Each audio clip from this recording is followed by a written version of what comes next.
আসসালামাইকুম রহমতুল্লাহি ওয়া বারাকাতুহু। যে যেখান থেকে ভিডিওটি দেখছেন সবাইকে আন্তরিক শুভেচ্ছা ও অভিনন্দন। আমি ক্ষেতের দ্বারপ্রান্তে এসে দাঁড়াইলাম। এটা হচ্ছে আমার জমি আর কি, যেটা আমি লাগাই বা চাষাবাদ করি। অনেক দিন পর, আজকে থেকে প্রায় 15-16 দিন আগে মনে হয় ক্ষেতের কাছে আসা হয়েছিল, এরপরে আর আসা হয়নি।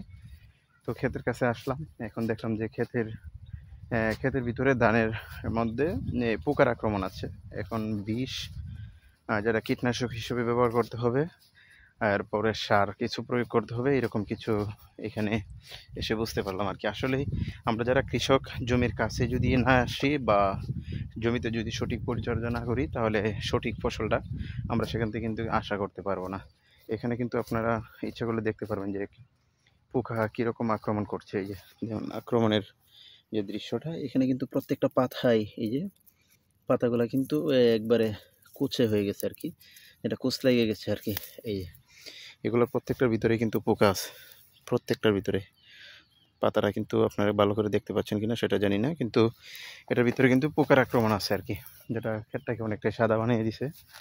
এখন চিন্তা করতেছি হয়তো কালকে অথবা 1-2 দিনের ভিতরে এইগুলাতে বীজ দিয়ে দিতে হবে আর কি। চতুর্পাশের জমিগুলাতেই কীটনাশক ব্যবহার করতে হবে। প্রত্যেকটা জমিতেই এই এরকম পাতা সাদা হয়ে গেছে বিষ না দেওয়ার কারণে বা পোকার আক্রমণে আর কি।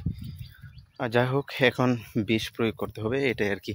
আর আমরা যারা কৃষক, এদের কিন্তু পরিশ্রম পরিশ্রমটা অত্যন্ত বেশি আর কি। আর কৃষক আমরা যারা, এদেরকে কিন্তু বেশিরভাগ মানুষ এই যে ক্ষেত একটা গালির মতো ব্যবহার করে আর কি। যে ক্ষেত আসলেই এটা যার জির অভিরুচি আর কি, যে যেভাবে হিসেবে এইভাবে নিতে পারে। কিন্তু যারা প্রকৃত কৃষক, তাদের কিন্তু এই গালিটা কোনো যায় আসে না। দেখবেন মানুষে কিন্তু কথার কথাই এটাই বলে। তার মানে এটা কি গালি হিসেবেই নেয় নাকি অন্য কিছু ভাবে, সেটা আমি জানি না। যাই হোক, আপনাদেরকে আমার কৃষি ফসলের জমি দেখাইলাম। আরও দেখতে পারবেন পরবর্তী কৃষি খাতের যে আমার দৃশ্য, সেটা দেখাইব ইনশাল্লাহ সবসময়। আশা করি আলহামদুলিল্লাহ ভালো ফসলের আশা করা যায়। আজকে ভিডিওটা এই পর্যন্ত, দেখা হবে অন্য কোনো ফসলের ভিডিওতে। আসসালামু আলাইকুম রহমতুল্লাহি ওয়া বারাকাতুহু।